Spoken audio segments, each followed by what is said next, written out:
It's 3 in the morning, and something just woke you up. You don't know what. A sound, maybe. A branch settling. A breath that wasn't yours. You lie perfectly still and listen, heart pounding before your brain even knows why. Every muscle already waiting for a reason to run. Now strip away the walls. Strip away the ceiling and the roof over your head. Strip away the street lights, the locked door, the glass in the windows, the phone glowing on the nightstand, until there is nothing between your skin and the night but a thin layer of air and the last orange coals of a fire. It's just you, the open dark, and whatever made that sound. For roughly 300,000 years, give or take, that was every single night of human existence. Not a story, not a bad dream, the default. And here's the uncomfortable truth. Dropped into one of those nights, alone, you probably wouldn't see the sunrise. Not because you're weak, not because you're soft, or slow, or afraid. Because almost everything you believe about surviving a night in the wild is wrong, and the one thing that would actually save you is the last thing you'd think to do. Start with what's actually out there in that darkness. Today, the scariest thing in your bedroom is a weird noise from the fridge. In the Pleistocene, the epoch of ice ages that shaped our species, the night belonged to animals that were built to hunt it. Animals with eyes made for the dark, while ours simply switch off. Cave lions a quarter larger than lions today. Hyenas that hunted in packs, with jaws that cracked open bones for the marrow inside. Saber-tooths we barely have names for anymore. And leopards, especially leopards.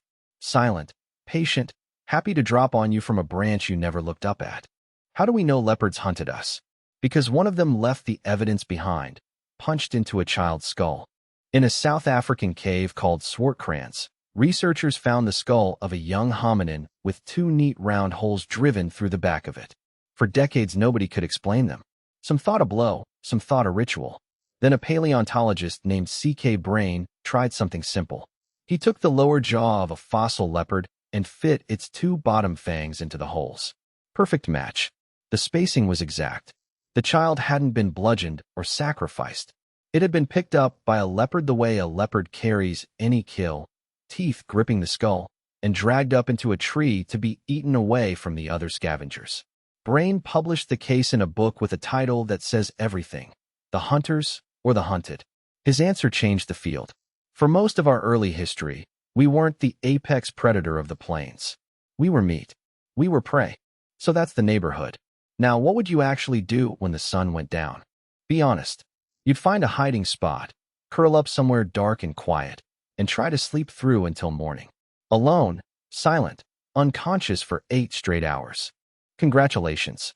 You've just done the single most dangerous thing a human can do at night. Because here's what sleep scientists discovered when they finally studied people who still live something like the old way. In 2015, a sleep researcher at UCLA named Jerome Siegel put activity trackers on hundreds of people in 3 hunter-gatherer and forager societies: the Hadza of Tanzania, the San of the Kalahari, and the Tsimane of Bolivia.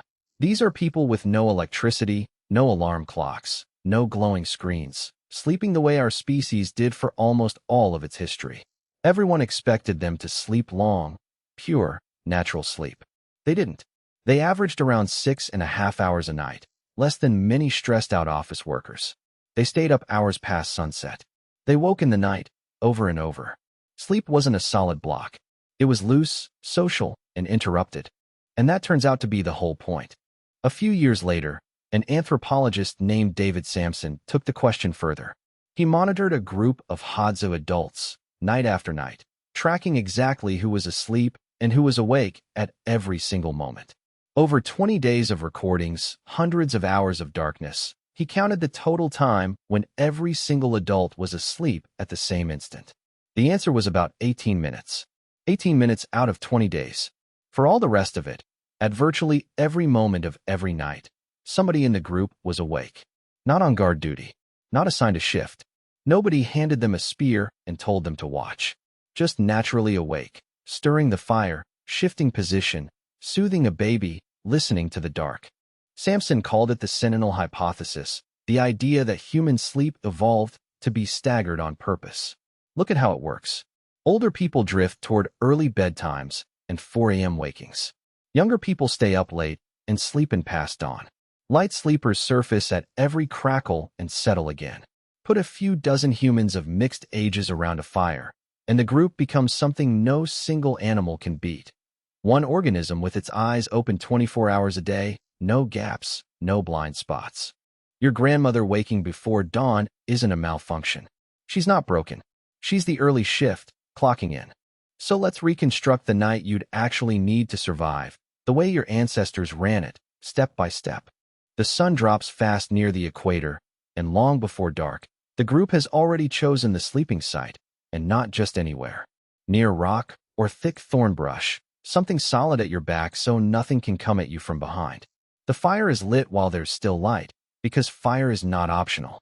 It's not mainly for cooking. It's a wall, a sphere of light and smoke and crackle that most predators simply refuse to cross, and a heat source you will badly need. Because here's something the movies never show you. The wilderness is cold at night. Even in Africa, Kalahari winter nights drop close to freezing. Without fire, hypothermia, the slow, quiet drop of your core body temperature, kills you just as dead as any leopard, and it doesn't need teeth to do it. Darkness falls. Do people sleep? No, not yet. This is when the talking starts. The anthropologist Polly Wiesner spent years recording conversations among the Jew/Hoansi Bushmen of the Kalahari, and she noticed something remarkable. Daytime talk was business, food, plans, arguments, complaints, gossip about who did what. But once the fire was the only light, the talk transformed. More than 80% of firelight conversation was stories, legends, adventures, tales of ancestors, of people far away and long ago, of spirits and journeys, and the way the world was made. Her study argued that these hours by the fire literally built human culture, that firelight bought us a new room in the day, a space where imagination could live. The night wasn't just survived. The night is where we became us. People drop off one by one, curled close together for warmth, babies against mothers. No one sleeps alone. Someone is always half awake. A hyena whoops somewhere out in the black. Three heads lift at once, listen, judge the distance, decide it's nothing. Someone leans over and feeds the fire, and the light swells back up. Heads go back down. Then it's 3 in the morning, and something just woke you up. Around you, 2 or 3 others are already awake too. The fire gets stirred. Low voices in the dark. And if it's an animal out there, it sees a glowing camp full of movement and quiet talk, and it moves on, because predators are not villains, they're accountants. They attack the isolated, the silent, the sleeping, the unaware. A camp like this, awake and lit and watching, is a terrible deal, not worth the risk.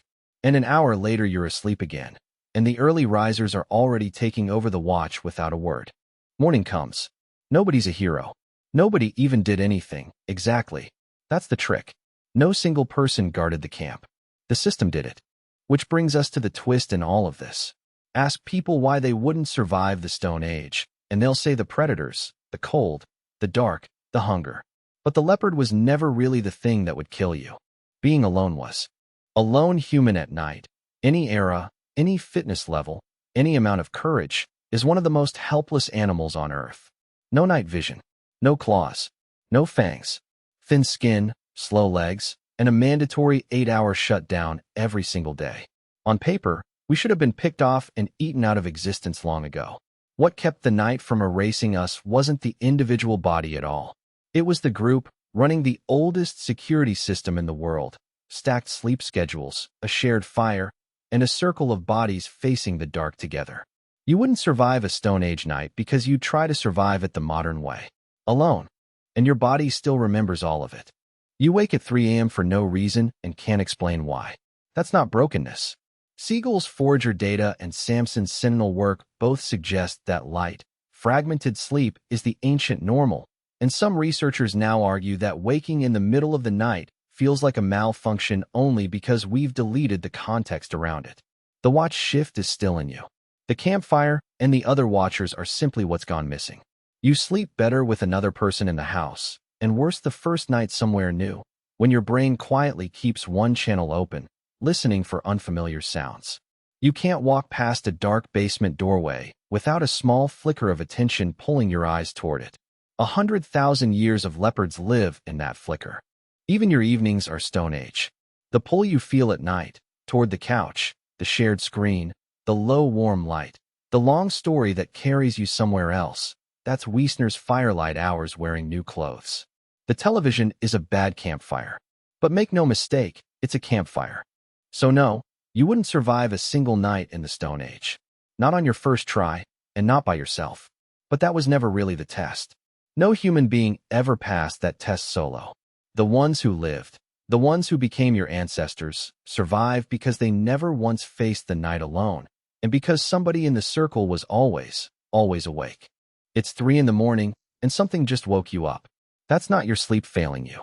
That's the oldest guard shift on Earth, still reporting for duty after all this time, still certain that somewhere out there in the dark, the rest of the tribe is counting on you.